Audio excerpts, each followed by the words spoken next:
The point of intersection of the circle x square plus y square plus 10x minus 12y plus 51 equal to 0 and the line 3y plus x equal to 3।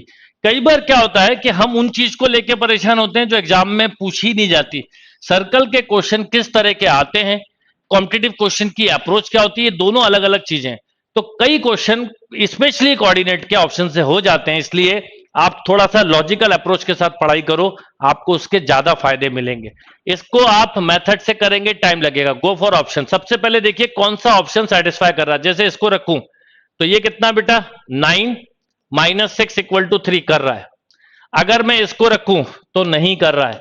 अगर मैं इसको रखूं -9 plus 6 नहीं कर रहा है। अगर मैं इसको रखूं, बस थोड़ा सा उल्टा दिया हुआ है, याद रखना, यहां पर x रखना है पहले, 6 माइनस 9 अब यहां पर रखो तो कौन सा आंसर आएगा बेटा? The equation of a circle with diameter are 2x। Diameter दिए, याद रखिए डायमीटर का इंटरसेक्शन पॉइंट, कोई भी दो डायमीटर हो, डायमीटर का intersection point centre of circle होता है। अच्छा, एरिया भी दिया है, हम इस क्वेश्चन को भी ऑप्शन से कर सकते हैं। एरिया होता है पाई आर स्क्वायर, तो एरिया दिया है 154, पाई मतलब 22/7 इंटू आर स्क्वायर। ठीक, ये 11 से कैंसिल 2 टाइम, ये 11 से 11 बन जाए एंड 14, राइट, ये भी 7, तो आर बेटा आ गया 7। अब एक तरीका हो सकता है, आप ऑप्शन से करना चाहें तो देख लीजिए कौन सा ऑप्शन 7 दे रहा है। जैसे अगर मैं इसको देखूं तो देखते ही रिजेक्ट हो रहा है। अगर मैं इस ऑप्शन पे जाऊं या इस ऑप्शन पे, तो इसके रेडियस से फायदा नहीं होगा क्योंकि सी दोनों के नेगेटिव। पर अब इनका इंटरसेक्शन पॉइंट भी काम आएगा, दोनों का इंटरसेक्शन पॉइंट निकाल लीजिए, क्वेश्चन आपसे सॉल्व हो गया बेटा। करना यही था। तो कई बार क्या होता है कि हम लोग खुद टाइम खराब करते हैं और कुछ नहीं करते। तो 15 माइनस 48, y के साथ करोगे तो 12 प्लस 10, और 1 के साथ किया तो 8 प्लस 3। यस और नो? तो x अपॉन माइनस का 33, y अपॉन 22, 1 अपॉन 11, तो x की वैल्यू है -3, y की वैल्यू है 2।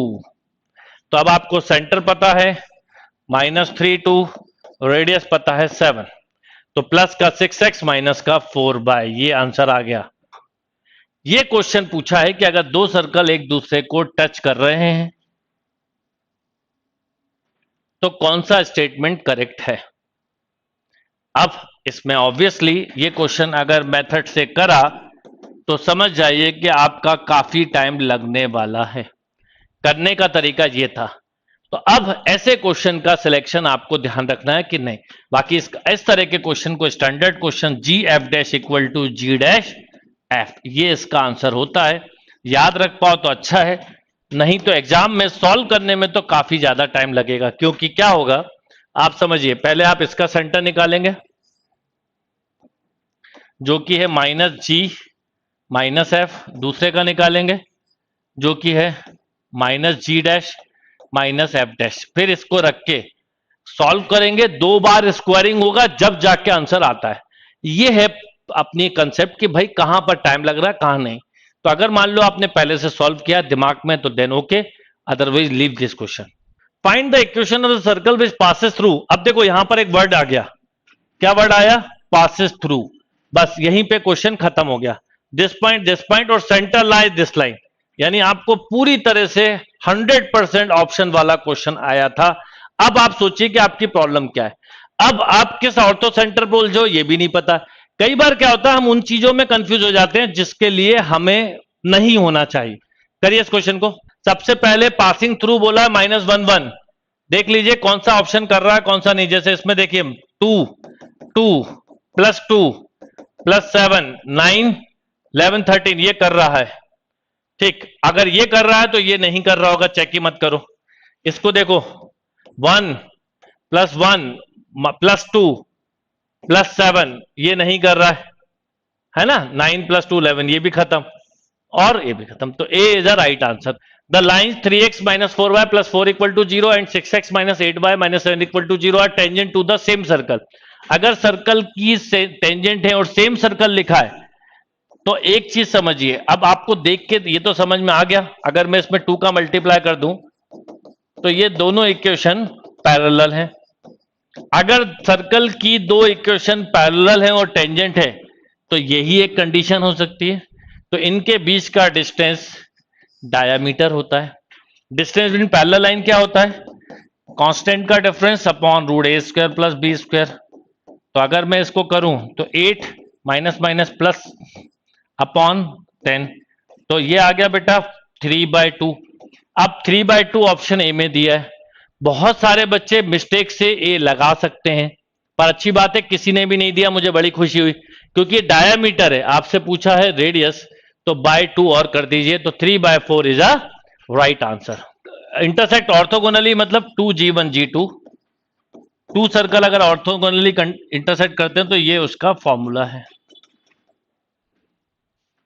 2G1G2 plus 2F1F2 equal to C1 plus C2। करिए। If the circle intersect orthogonally then the value of K।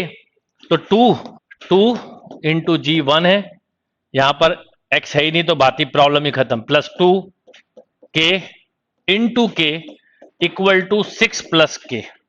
तो 2K square minus K minus 6 equal to 0। अब आपने बोला मान लो 2, तो ये हो गया बेटा 4 8 माइनस, बिल्कुल ठीक है, तो 2 सेटिस्फाई कर रहा है, जिन जिन में 2 है वो लो। अब अगला 3/2 रख के देख लो, minus 4K plus K minus 6 equal to, एक मिनट, माइनस 3 नहीं, plus 3K minus 6 equal to 0। 2K common, K minus 2, 3 common, K minus 2, तो K की एक वैल्यू आ गई 2 और एक K की वैल्यू आ गई माइनस 3/2। तो A is a right answer. Line cut the axis in concyclic point then the centre of circle. इसको आप ऑप्शन से कर सकते हो, इसको इंटरसेप्ट फॉर्म में लिखो, तो x upon 3 plus y upon 2 equal to 1, यानी एक तरह से ऐसा हो गया कि ये हो गया 3 0, ये हो गया 0 2। फिर अगली लाइन क्या दिए, 9x plus 6y equal to 18, यानी x upon 2 plus y upon 3 equal to 1। तो x पे 2 0, y पे 0 3। अब एक तरह से ऐसा सर्कल है जो इन पॉइंट से जा रहा है, आप इसको अलग से, थोड़ा वो डायग्राम में कंफ्यूजन हो सकता है आपको। ऐसा सर्कल है कि जो 2 0 3 0 0 2 3 और 0 2 से जा रहा है, इसका सेंटर बताना है। Go for option, best way होगा। अब अच्छा, ऑप्शन से भी बड़ी जल्दी होगा कि 2 और 3 लोगे तो इसका और इसका डिस्टेंस सेम ही नहीं हो सकता, 3 2 में भी नहीं हो सकता। ये 5/2 था बेटा, 5/2। 5 5 के साथ भी नहीं हो सकता, क्योंकि 5 5 के साथ इसके साथ 2 है, इसके साथ 3 है। मतलब आप खुद ऑप्शन रिजेक्ट कर रहे हो, वो बिल्कुल सही है। 5/2 5/2, बताओ क्यों? क्योंकि जब इसके साथ डिस्टेंस निकालोगे तो 5/2 माइनस 2 का स्क्वायर करो या 5/2 माइनस 3 का स्क्वायर करो, हर केस में 1/2 आएगा। ये लॉजिक है उसका। तो कई बार क्या होता है, हम गलत चीजों पे परेशान हो जाते हैं, इसलिए प्रॉब्लम होती है।